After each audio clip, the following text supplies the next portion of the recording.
bonjour. Bonjour à toutes et à tous. Bienvenue pour ce temps de culte. Bienvenue aux chers téléspectateurs sur iTélé. Bienvenue à la grande famille Impact Centre Chrétien au Bénin. Bienvenue à nos frères et sœurs qui nous rejoignent. Et simplement bienvenue à tout un chacun. Vous êtes les bonnes personnes au bon endroit et au bon moment. Je suis le pasteur.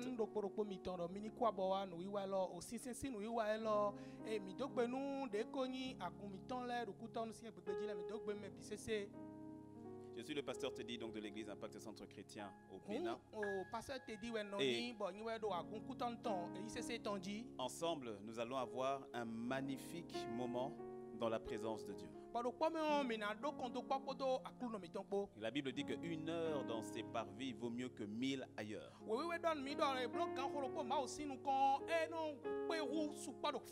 Alors je vais vous inviter à incliner la tête et à fermer les yeux. Nous allons prier. Père,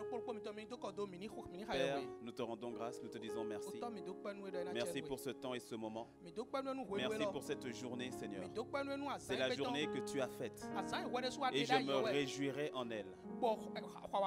Merci pour la présence de tes enfants derrière leur écran. Merci pour ta magnifique présence libérée dans chaque foyer. Ta magnifique présence libérée dans chaque maison. Merci de ce que tu nous emmènes encore à t'entendre, à te voir, à t'expérimenter. Papa, en des temps comme celui-ci, il n'y a rien de tel que de se retrouver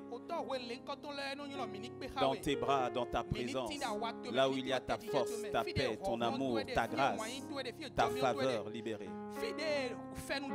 Nous te bénissons, Seigneur.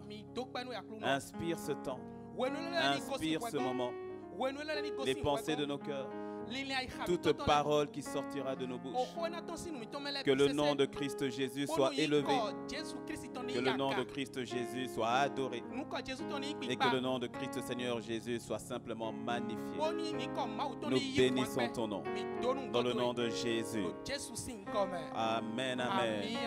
Nous allons prendre un temps dans sa présence avec la chorale. Là où vous êtes, je vous demande, si vous voulez vous lever là où vous êtes, vous pouvez vous lever. Ou bien être dans la position où vous êtes, mais faites simplement, faites en sorte qu'autour de vous, il n'y ait pas de mouvement. Parce que la présence de Dieu est déjà là. La présence de Dieu est déjà là. Seigneur, nous te rendons grâce. Alléluia. Merci infiniment. Le psalmiste pouvait dire, rendez à l'Éternel gloire et honneur. C'est cette gloire que nous voulons te redonner, Seigneur, ce matin. Sois glorifié, sois exalté dans notre lieu saint. Merci, Jésus. Nous te rendons la gloire et nous t'honorons. Nous te rendons la gloire et nous t'honorons. Tu es merveilleux, tu es digne de louange, tu es merveilleux, tu es digne de louange. Nous te rendons la gloire, Seigneur. Nous te rendons la gloire et nous t'honorons. Nous te rendons.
ton nom est si merveilleux.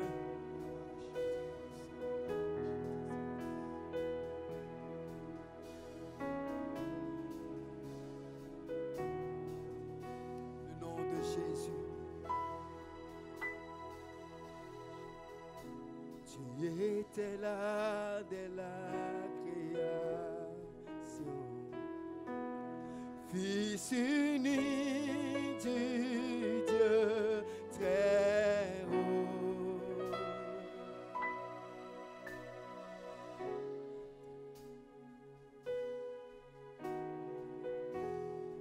Le mystère de ta gloire révélé. Alors Jésus, notre Seigneur,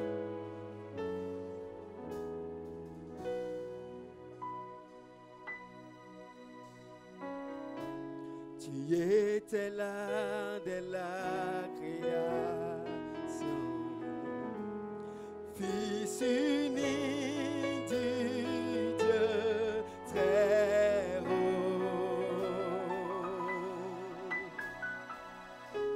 Les mystères de ta gloire révélés en toi, Jésus, notre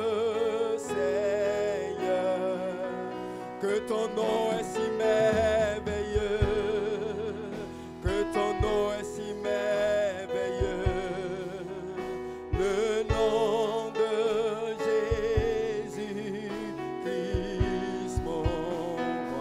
Que ton nom est si merveilleux, ta beauté est sans pareil. Que ton nom est si merveilleux, le nom de Jésus, le nom de celui qui est, qui était, qui vient. Que ton nom est si merveilleux. Ton nom est comparable à aucun autre nom. Dans les cieux, sur la terre, sous les mers, il n'y a aucun autre nom qui soit comparable à celui de Sa Majesté, le Christ. Raison pour laquelle nous disons que ton nom, ta beauté, elle est sans pareil. Que ton nom est si merveilleux. Le nom, nous disons majesté,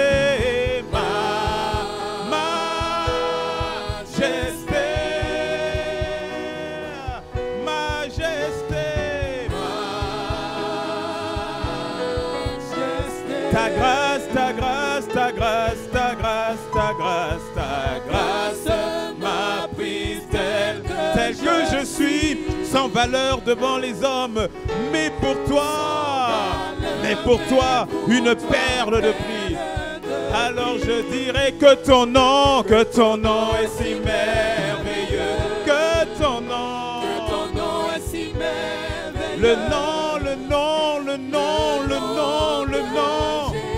Le nom de Jésus-Christ, mon roi. Que ton nom est si merveilleux.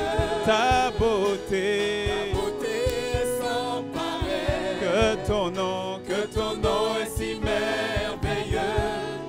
Le nom de Jésus. Que ton nom est si merveilleux. Le nom de Jésus. Que ton nom est merveilleux, Seigneur. Le nom de Jésus est le nom qui a été élevé au-dessus de tout nom. En toute situation, ton nom demeure élevé. En toutes circonstances, ton nom demeure élevé. Tu es le premier, tu es le dernier, tu es le commencement, tu es la fin, tu es l'alpha et tu es l'oméga. Toutes choses passeront, mais toi, tu ne passeras jamais. Nous bénissons ton nom. Nous élevons et nous glorifions ton nom. Merci pour ta magnifique présence. Merci pour ton esprit. Saint-Esprit de Dieu, Esprit de Jésus, Esprit de force, Esprit d'intelligence, Esprit de connaissance. Parle-nous. Parle-nous. Transforme-nous. Dirige-nous. Nous t'accueillons, nous te recevons sur cette chaîne dans chaque maison, sur chaque portable, chaque ordinateur, que ta présence envahisse totalement et complètement. C'est dans le nom de Jésus, le magnifique nom de Jésus, que nous avons ainsi prié. Amen, amen, amen. Et dites un bon amen avec moi, vous qui me suivez. Amen, amen, amen. Encore une fois, bienvenue à toutes et à tous. Bienvenue pour ce moment de culte. Bienvenue à la grande famille Impact Centre Chrétien. Bienvenue à la grande famille en Christ. Et bienvenue à tout un chacun qui nous suit actuellement. Alors, je voudrais m'entretenir avec vous pour les quelques minutes qui me restent. Et sur, je pense, un thème qui est d'actualité. Un thème qui nous concerne. Pas simplement au Bénin, mais en Afrique de l'Ouest. Pas simplement en Afrique de l'Ouest, mais dans toute l'Afrique. Pas simplement dans toute l'Afrique, mais en Europe, en Amérique, en Asie, sur la terre entière. Le message que le Seigneur m'a donné pour toi est le suivant. Quand vient la crise, garde les yeux fixés sur Jésus. Alors je vais prendre quelques passages de la Bible et je vais commencer avec un passage qui est peut-être le passage le plus connu. C'est le passage de Jean 3,16. Car Dieu a tant aimé le monde qu'il a donné son Fils unique, afin que quiconque croit en lui ne périsse point, mais qu'il ait la vie éternelle. C'est un passage mondialement connu. Et il y a énormément de points importants dans ce passage. Ce passage nous parle par exemple de l'amour de Dieu, car Dieu a tant aimé le monde. Et laissez-moi dire à quelqu'un que Dieu t'aime d'une manière incroyable. Il n'y a aucun homme, aucune femme, il n'y a personne qui puisse t'aimer comme Dieu t'aime. Il n'y a aucun mari, aucune épouse, aucun parent qui puisse t'aimer comme Dieu t'aime. Son amour pour toi n'a rien à voir avec ce que tu as fait ou ce que tu n'as pas fait. Dieu nous a aimés même lorsque nous ne le connaissions pas. Parce que la Bible dit que Dieu est amour. C'est sa nature. Et ce passage nous parle aussi du fait que Dieu est donné, car Dieu a tant aimé qu'il a donné son Fils unique. C'est le don de Jésus. Vous savez, lorsqu'on dit que Dieu a donné son Fils unique, ça veut dire que Dieu a tout donné. Si je devais prendre l'image d'un compte bancaire, on dirait que Dieu a vidé son compte bancaire pour toi. Il a donné ce qu'il avait de meilleur. Parce qu'en donnant Jésus, il s'est donné lui-même. Il a aimé, il a donné son Fils afin que nous ayons la vie éternelle. C'est encore un autre point qui ressort de ce passage. Parce que la vie éternelle est une réalité. La vérité, c'est qu'il ne faut pas te poser la question si tu vas exister éternellement. Parce que oui, tu existeras éternellement. La Bible nous révèle que nous avons été créés à l'image de Dieu et Dieu est esprit et l'esprit ne meurt pas. Donc, la question n'est pas de se poser si tu existeras éternellement. La question est de se poser où est-ce que tu passeras l'éternité? Est-ce que tu passeras l'éternité avec Dieu au paradis ou bien tu passeras l'éternité loin de Dieu, c'est-à-dire en enfer? Et Dieu nous a tellement aimés de manière à ce que nous puissions passer l'éternité avec lui. Et en des temps comme celui-ci, sur toute la surface de la terre, les gens commencent à réaliser que la mort peut frapper n'importe quand. Il y a une véritable crise planétaire qui tourne autour de l'intégrité physique. Tout à coup, on remarque que la vie est fragile. Et que la mort n'est pas si loin que ça. La vérité, c'est que le rendez-vous de la mort est un rendez-vous qui nous concerne tous. Il y a certaines personnes avec qui tu as pris rendez-vous avec qui jamais je ne prendrai rendez-vous. Il y a certaines personnes avec qui moi j'ai des rendez-vous, mais que tu ne connaîtras jamais. Mais que l'on soit riche, que l'on soit pauvre, que l'on soit homme, que l'on soit femme, que l'on soit vieux, que l'on soit jeune, que l'on soit noir, que l'on soit blanc, il y a un rendez-vous qui nous concerne nous tous. C'est le rendez-vous de la mort. À moins que le Seigneur Jésus ne revienne avant, nous tous, nous allons connaître ce rendez-vous-là. Parce que lorsque vous êtes rentrés sur cette terre, lorsque vous avez poussé votre premier cri à la maternité, il y a un visa, un tampon invisible qui a été mis sous votre front, qui a déterminé le nombre de jours que vous alliez passer sur cette terre. Et lorsque ce visa arrivera à expiration, vous et moi, nous devrons quitter cette terre. Et Dieu nous a tellement aimés qu'il s'est assuré que lorsque nous quitterons cette terre, que nous passions l'éternité avec lui. Lorsque vous êtes en Christ, la mort n'est plus un sujet de peur. Lorsque vous êtes en Christ, comme pouvait le dire l'apôtre Paul, la mort met un gain. Lorsque vous êtes en Christ, la mort n'est plus devant vous, elle est derrière vous. Parce que vous et moi qui sommes en Christ, nous sommes déjà morts en Christ Jésus.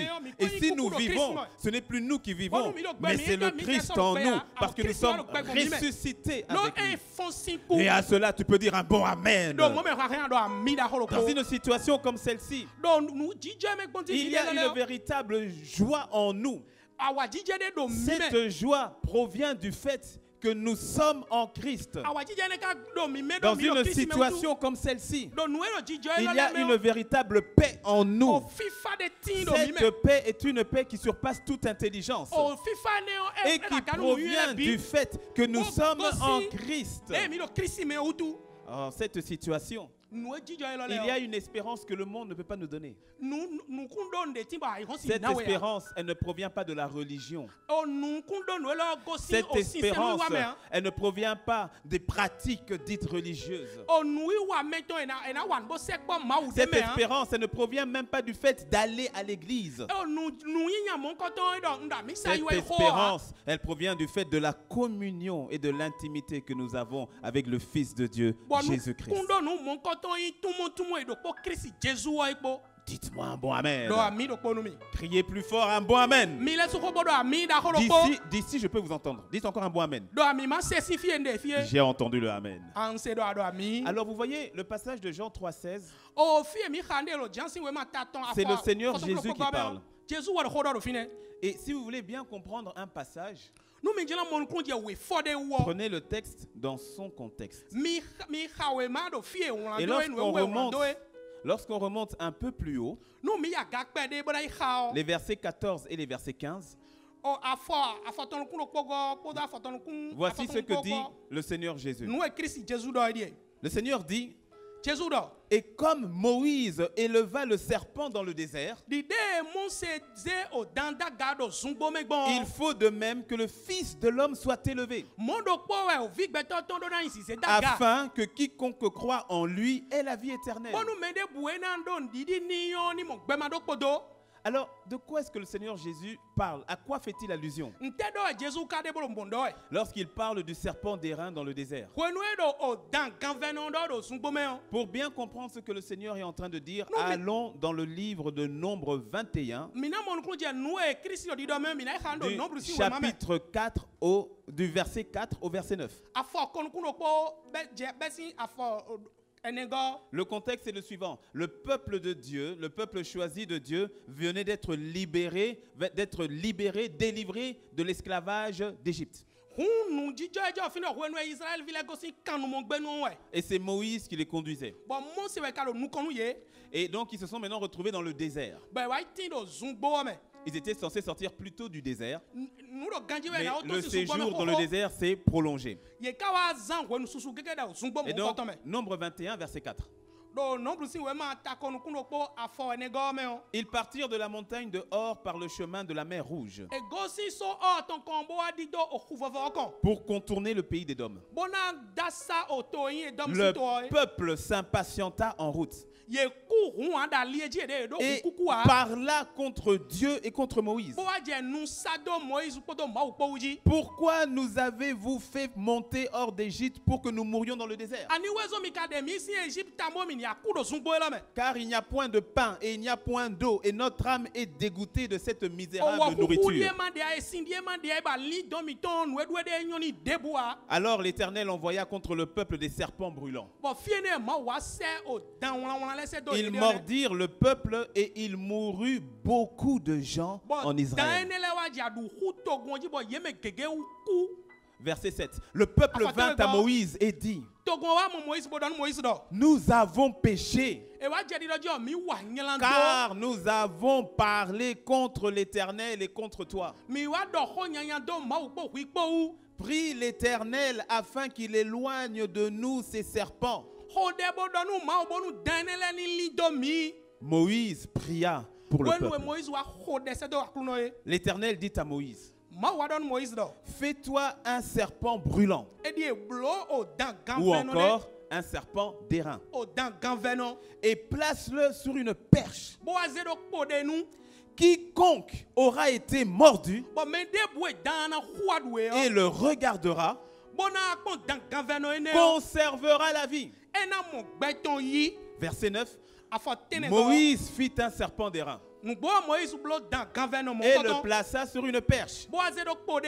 Et quiconque avait été mordu par un serpent et regardait le serpent d'airain conservait la vie. Dites un bon amen. La raison pour laquelle Dieu ordonna à Moïse de se fabriquer un serpent d'airain, c'était parce que le peuple périssait. Le peuple mourait sous les morsures des serpents brûlants, des serpents dans le désert. Et le peuple mourait. Il y avait donc une situation d'urgence. Il y avait une situation de crise. Tout le peuple était touché. Quasiment personne n'était épargné. Et c'était une question cruciale. Parce qu'au final, c'est la mort qui touchait. C'est la mort qui atteignait. Vous savez, en dehors de la situation mondiale de la pandémie Covid-19, il y a aussi des situations de crise qui nous touchent et nous atteignent. De manière individuelle, de manière familiale, de manière nationale, régionale. Et là, c'est une situation planétaire. Où au final, qu'est-ce qui crée la peur, qui crée la panique? C'est parce qu'il y a une question de vie ou de mort au final. Mais laissez-moi vous dire qu'il y a un virus qui est encore plus dangereux que le coronavirus. Plus dangereux que l'Ebola. Plus dangereux que le paludisme. Plus dangereux que le VIH. Ce virus s'appelle le péché. Jésus prend ce passage d'une situation de crise par rapport au peuple d'Israël Et dans cette situation de crise où Moïse devait élever un serpent d'airain, le Seigneur Jésus dit de la même manière qu'en situation de crise, Moïse a dû élever, le serpent d'airain. De la même manière, le Fils de l'homme, de la même manière, Jésus-Christ doit être élevé, afin que toute personne qui fixe le regard sur lui ait la vie éternelle. Laissez-moi vous dire que cette situation planétaire emmènera tout un chacun à lever les yeux vers le Dieu véritable, à lever les yeux vers le Seigneur Jésus et le Seigneur Jésus seul. Parce que la vérité, c'est que le salut ne vient que de lui. Parce que la situation de crise planétaire est d'abord provoquée par la question du péché. Pourquoi donc est-ce que Jésus doit être élevé dans le monde? Et pour sauver l'humanité de la morsure du péché. Cette morsure qui a eu lieu depuis le jardin d'Éden. La raison pour laquelle le peuple périssait dans le désert, c'est parce que le peuple avait péché. Et la vérité, c'est que le peuple était même conscient du fait qu'il avait péché. Et donc, il est capital de comprendre que le péché n'a pas besoin du Covid-19 pour emmener quelqu'un à la mort.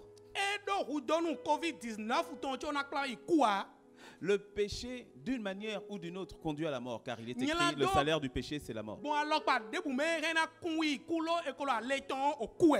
Et sachez une chose, Jésus n'est pas venu nous sauver de nos problèmes. Il est venu nous sauver du péché, nous délivrer de notre péché, qui est la cause de tous les problèmes. Lorsque nous venons à Christ Jésus, ce n'est pas afin qu'il règle nos problèmes d'abord, mais qu'il en règle la racine qui s'appelle le péché. C'est pour cela, aujourd'hui, je le dis un peu avec le sourire, mais je sais qu'aujourd'hui, plusieurs personnes ont au moins rayé un sujet de prière dans leur liste. Oui. Je sais qu'aujourd'hui, il y a plusieurs personnes qui ne prient plus pour avoir le visa pour aller en Europe. Si je parle de toi, ne baisse pas la tête. C'est au moins un sujet de prière qui a été mis de côté pour un temps indéterminé. Mais pourquoi? Parce que tout à coup, les priorités de la vie reviennent. Tout à coup, nous voyons qu'est-ce qui est véritablement important. Tout à coup, nous voyons qu'est-ce qui est le plus déterminant. Jésus n'est pas venu nous sauver de nos problèmes. Il est venu nous délivrer du péché d'abord. Jésus n'est pas d'abord venu te donner un boulot ou un travail. Le plus important pour toi, ce n'est pas d'abord de travailler. Parce que là, par exemple, à quoi bon travailler si je trimballe un virus qui demain va m'emmener dans la tombe? À quoi me sert le travail? À quoi bon me marier si c'est pour me marier et puis après aller enterrer mon conjoint? Est-ce que tu me suis? Non pas que toutes ces choses, non pas que toutes ces choses soient mauvaises en soi, mais dans la vie il y a des priorités. Et que la situation planétaire aujourd'hui nous emmène à pouvoir remettre les priorités en place. Que la situation planétaire aujourd'hui nous emmène à pouvoir avoir à nouveau le regard fixé sur Christ Jésus. Et permettez-moi de m'adresser d'abord à l'Église. Que l'église puisse se refocaliser sur le Christ. Gloire à Dieu. Si cette situation emmène l'église à revenir au pied du Seigneur, alors nous disons gloire à Dieu. Gloire à Dieu. Si cette situation permet de remettre les véritables valeurs au sein de l'église, alors nous disons gloire à Dieu.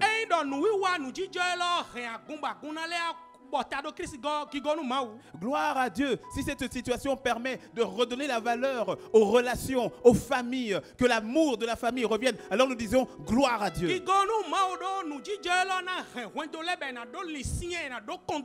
Romains 8, verset 28, nous dit que nous fait comprendre le fait que toutes choses concourent au bien de ceux qui aiment Dieu et qui sont appelés selon ses desseins.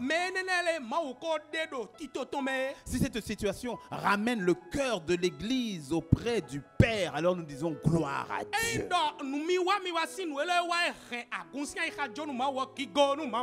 Le Seigneur est tellement intéressé par toi, mon frère, ma soeur. Tout ce qu'il recherche, c'est cette communion, cette intimité avec toi. Vous savez, il est très subtil de ne s'attacher qu'aux bénédictions de Dieu au détriment du Dieu qui bénit.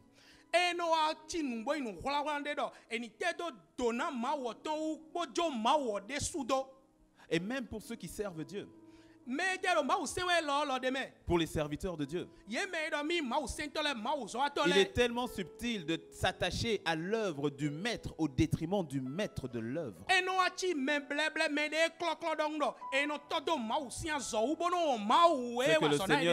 Ce que le Seigneur chérit, c'est une communion avec toi, mon frère.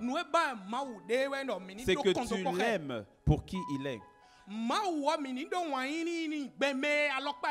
Que tu apprennes à le connaître.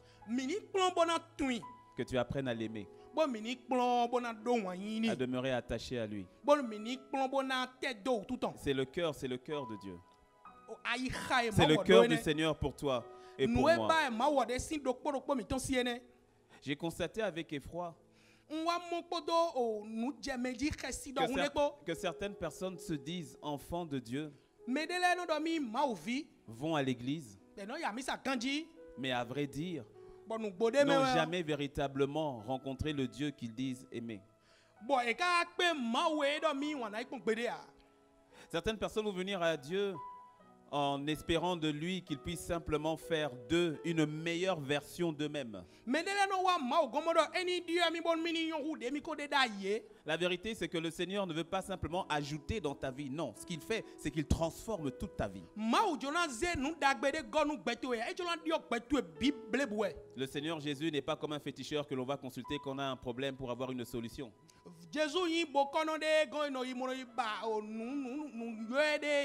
Le Seigneur Jésus est Dieu. Il est Seigneur. J'ai dit, il est Seigneur. Dites-moi un bon amen par rapport à ça. Dites-moi un bon amen. En cette période où le monde, littéralement tous, où le monde va mal, toutes les économies, les plus fortes économies de ce monde sont mises à genoux.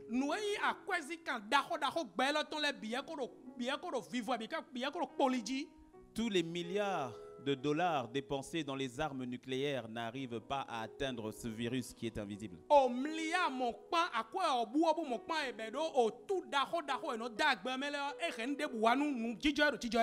Toute cette situation nous montre simplement à quel point l'homme est petit sans Dieu.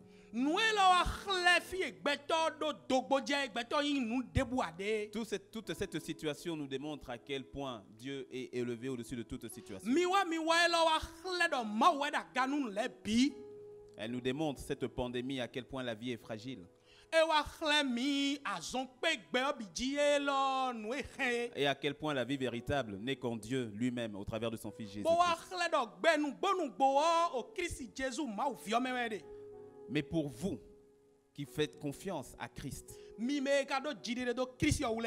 n'ayez pas peur. Ne cédez point à la panique. Gardez votre foi en Dieu. Le psaume 91, verset 1, qui actuellement est peut-être l'un des psaumes qui monte le plus auprès du Père. Gloire à Dieu. Celui qui demeure sous l'abri du Très-Haut repose à l'ombre du Tout-Puissant. Celui qui demeure, faites en sorte que votre demeure soit la présence de Dieu. Dans certains pays du monde, les gens se retrouvent confinés, bloqués dans leur maison. Et bien que cela soit une occasion, une opportunité pour revenir encore dans la présence de Dieu. Vous voyez, il est dit celui qui demeure, pas celui qui visite, pas celui qui va de temps en temps. La demeure, c'est l'adresse que vous donnez sur votre pièce d'identité où on peut vous trouver. Demeurer en Christ veut dire qu'on vous trouve en Christ. Et lorsque l'on vous trouve en Christ, alors soyez sans crainte. Soyez sans crainte. Soyez sans peur.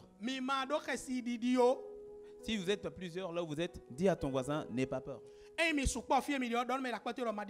Dis-lui, nous demeurons en Christ. Et il y a un numéro de téléphone que vous pouvez faire à n'importe quel moment. C'est un numéro de téléphone spirituel qui est le 5015. Ou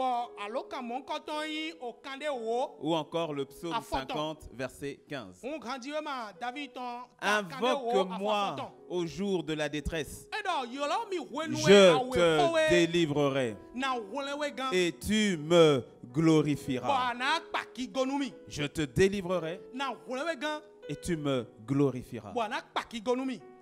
Alors, permettez-moi, alors que je commence déjà à atterrir, permettez-moi de dire ceci.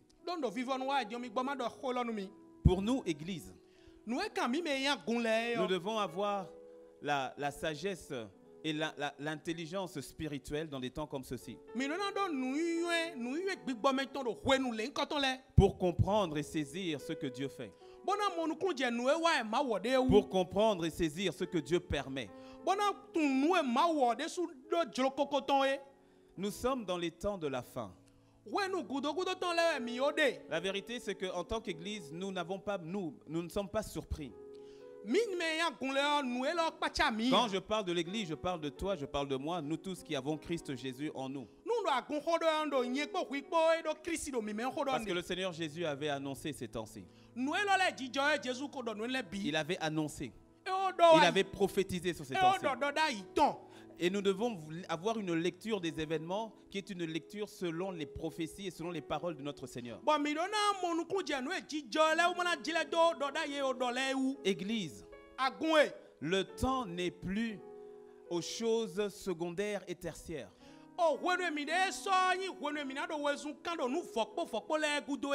Le Seigneur revient. Le Seigneur revient. Et il y a une moisson énorme, c'est-à-dire des âmes qui doivent revenir et venir dans la bergerie.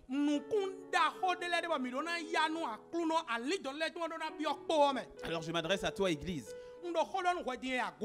Et la lecture des événements tels que Dieu le voit. Et je parle à quelqu'un qui me suit et qui ne connaît pas encore le Seigneur ou bien qui est simplement religieux. Ces temps-ci que le Seigneur permet a un but particulier, c'est que ton cœur revienne véritablement à lui. Le Seigneur est intéressé par l'humanité. Il est intéressé par chaque homme, chaque femme, dans chaque village, dans chaque ville, dans chaque pays, de n'importe quelle couleur. Car nous l'avons lu, Dieu a tant aimé le monde qu'il a donné afin que personne ne périsse. Le but de Dieu, c'est que nul ne périsse. Le but de Dieu, c'est que tous soient sauvés. Que tous soient sauvés. C'est pour cela, Église de Dieu, Église de Christ, Église du Seigneur, en particulier au Bénin. C'est un temps comme celui-ci où nous devons élever la voix. C'est un temps comme celui-ci où nous devons mettre le genou à terre. C'est un temps comme celui-ci où nous devons implorer le Seigneur. Implorer le Seigneur pour deux choses en particulier. C'est d'abord pour que les âmes reviennent à lui. Pour que les âmes reviennent à lui. Et de prier en tant que gendarme de la terre pour que cette pandémie s'arrête totalement et complètement.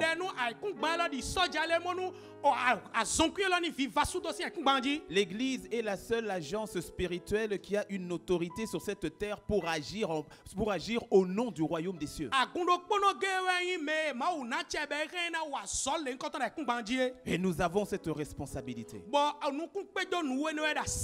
de prier auprès de Dieu, d'élever la voix, de dormir moins, de prier plus, de nous tenir à la brèche. Il est écrit dans le livre d'Ézéchiel, voici, je cherche une seule personne qui se tienne à la brèche.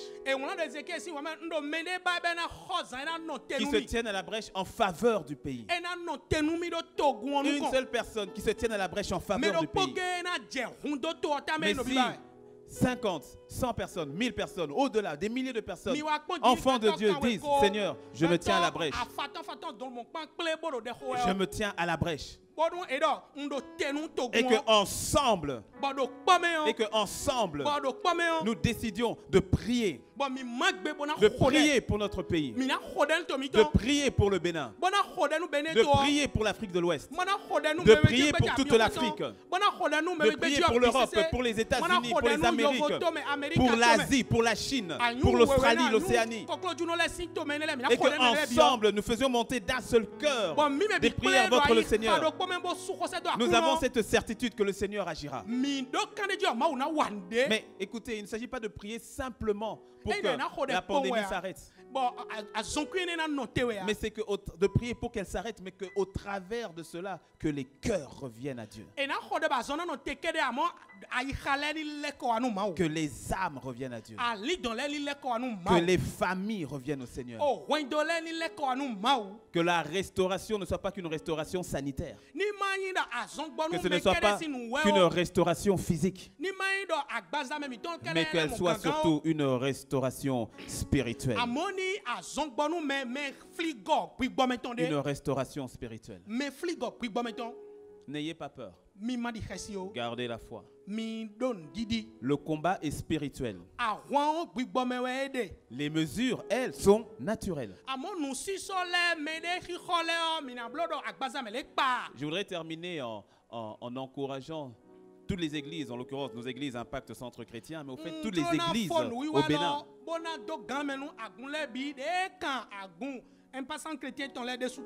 Humblement demander à ce que nous, en tant qu'enfants de Dieu, gendarmes de la terre, nous tous qui sommes nés de nouveau en Christ Jésus, indépendamment de dénomination, mais que d'une seule âme, d'une seule voix, comme un seul corps que nous sommes, que nous décidions de mettre le genou à terre et d'élever la voix, d'intercéder pour la nation et pour les nations. Le Seigneur nous dit dans Matthieu 28, verset 19, allez et faites de toutes les nations des disciples, les baptisant au nom du Père, du Fils et du Saint-Esprit. En une situation comme celle-ci, nous avons l'opportunité de pouvoir apporter le message du salut, le message qui sauve, le seul, unique message message, l'évangile, la bonne nouvelle. Là où certains seraient dans la peur, nous pouvons dire, nous avons une bonne nouvelle. Quelle est cette bonne nouvelle? Oh, il n'y a pas de peur. Pourquoi? Parce que Jésus a déjà vaincu la mort. Alléluia. Là où les gens sont dans le trouble, nous, vous et moi, nous avons l'opportunité de leur donner un message de paix. Là où les personnes sont dans le doute, vous et moi, nous avons l'opportunité de leur donner un message de foi. Et nous faisons confiance au fait que le Seigneur n'abandonne jamais les siens. Le combat est spirituel. Et prenons nos mesures dans le domaine naturel. En tant qu'église et en tant que pasteur d'église, il est de notre responsabilité, de par l'autorité qui nous a été donnée,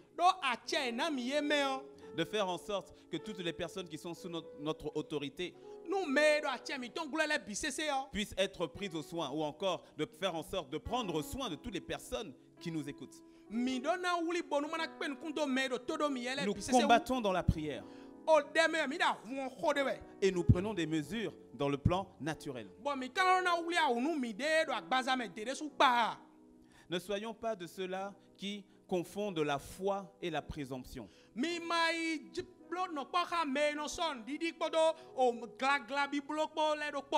Mon pasteur, le pasteur Ivan Castanou, le pasteur des églises Impact Centre Chrétien, le dit souvent ainsi. Il dit, il n'y a que 2 lettres entre la foi et la folie.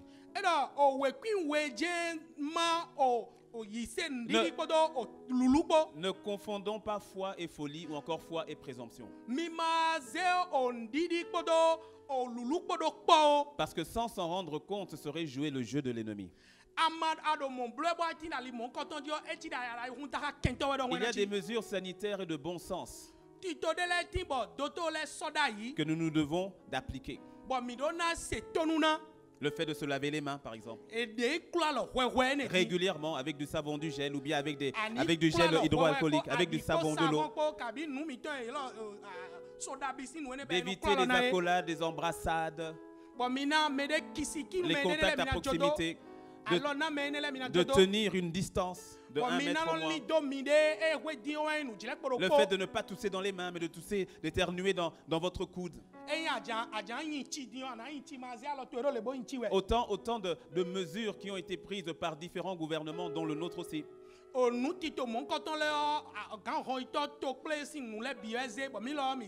Agir de la sorte n'est pas un manque de foi. C'est une marque de responsabilité et de sagesse. Vous savez, dans la Bible, on a vu à un moment où Jésus a fui. Oui. Lorsqu'il était enfant, l'ange est venu dire à Joseph, prends Marie, prends Jésus et fuyez en Égypte. Parce que le roi veut tuer l'enfant Jésus. Est-ce que c'était de la peur? Non, absolument pas. On a vu le Seigneur Jésus où lorsqu'on voulait le tuer, le jeter de la falaise, se faufiler dans la foule et partir.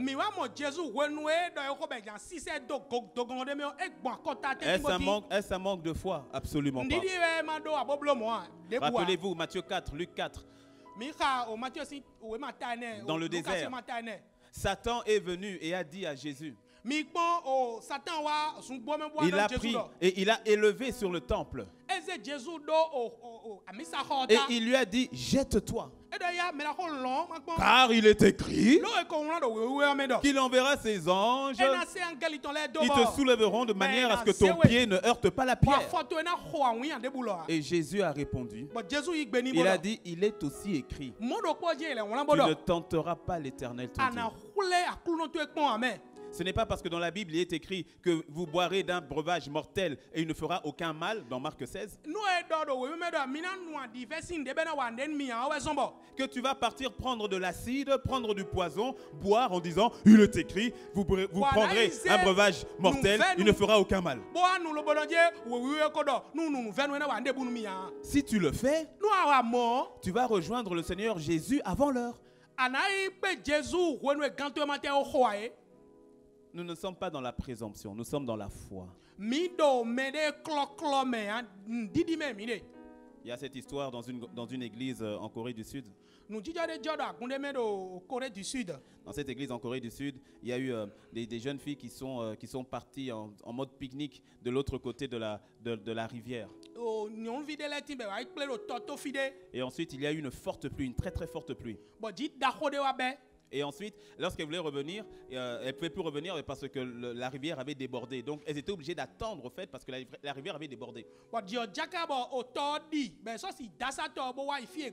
Elles étaient 4, mais elles se sont dit, elles ont dit non, de toute façon, est-ce que Pierre n'avait pas marché sur les eaux?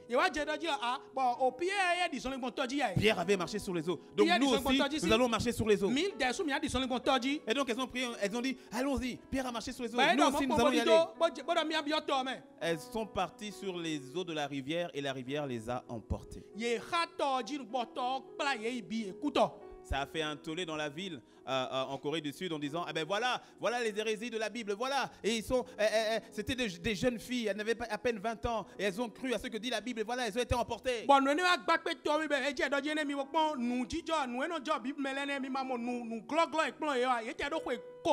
le pasteur de l'église a dû faire une intervention dans les journaux à l'époque.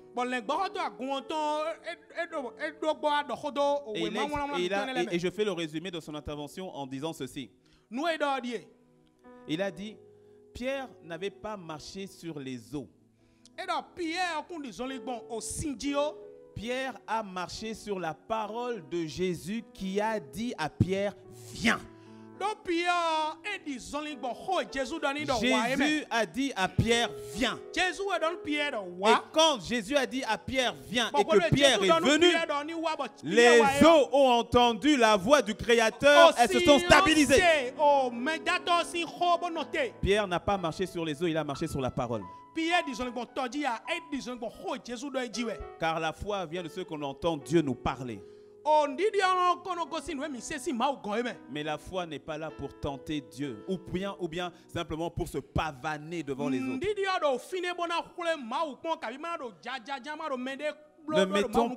Ne mettons pas ni votre vie ni la vie des autres, n'exposons pas la vie des autres inutilement en danger. Soyons responsables les uns des autres.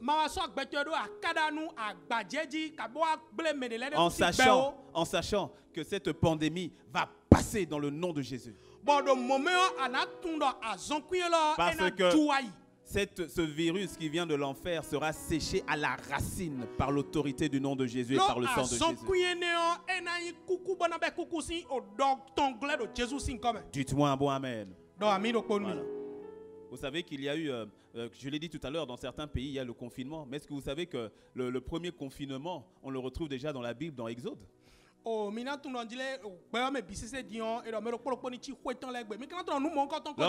l'ange de la mort devait passer la nuit, Dieu a donné un ordre et a dit que tout le monde reste chez soi. Je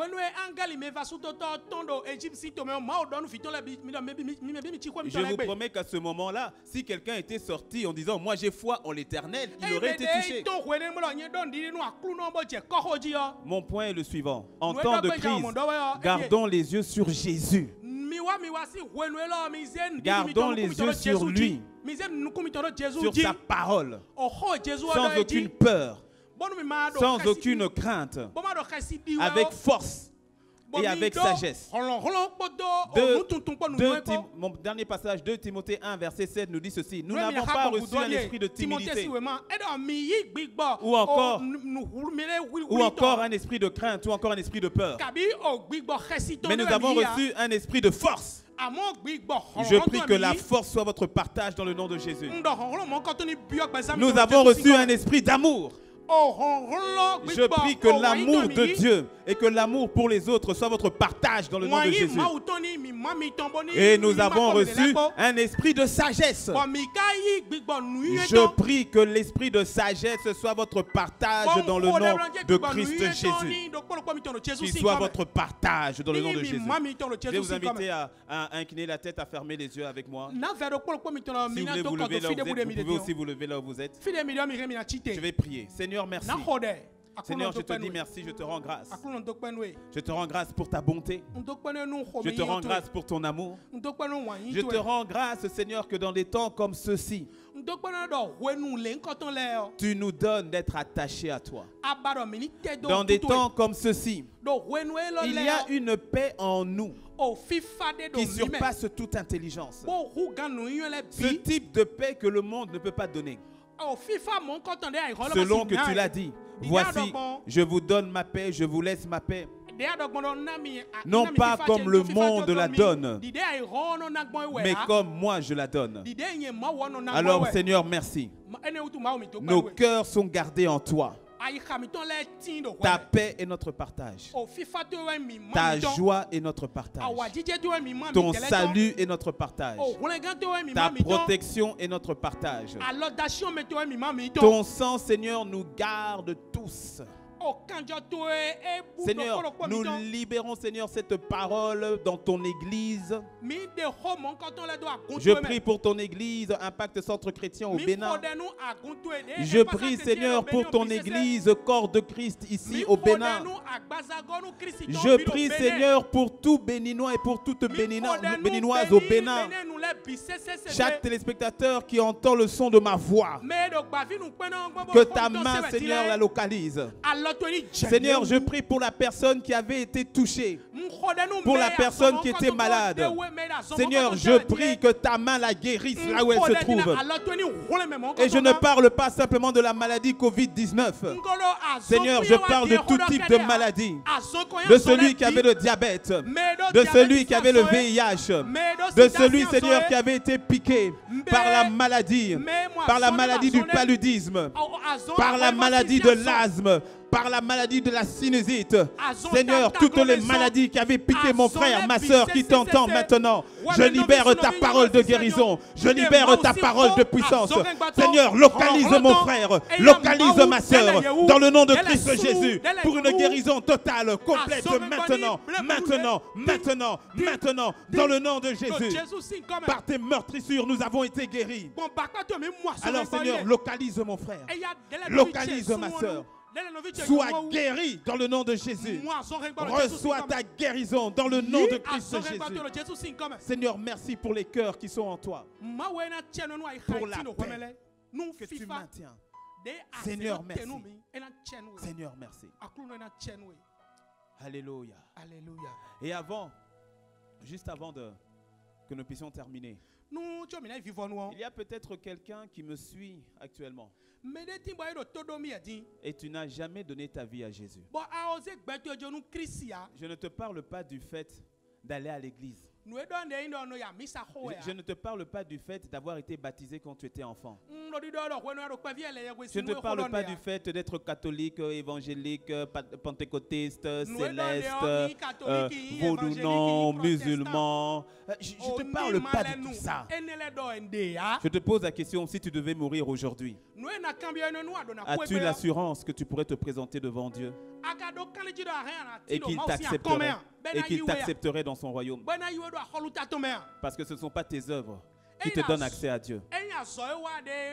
Il n'y a qu'une seule œuvre, c'est l'œuvre de Jésus à la croix.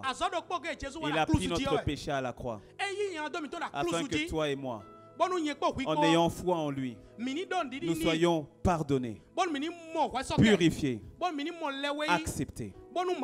Si tu n'as jamais donné ta vie à Jésus-Christ et que tu m'entends, alors la plus belle des décisions que tu pourrais prendre, ce serait celle-là.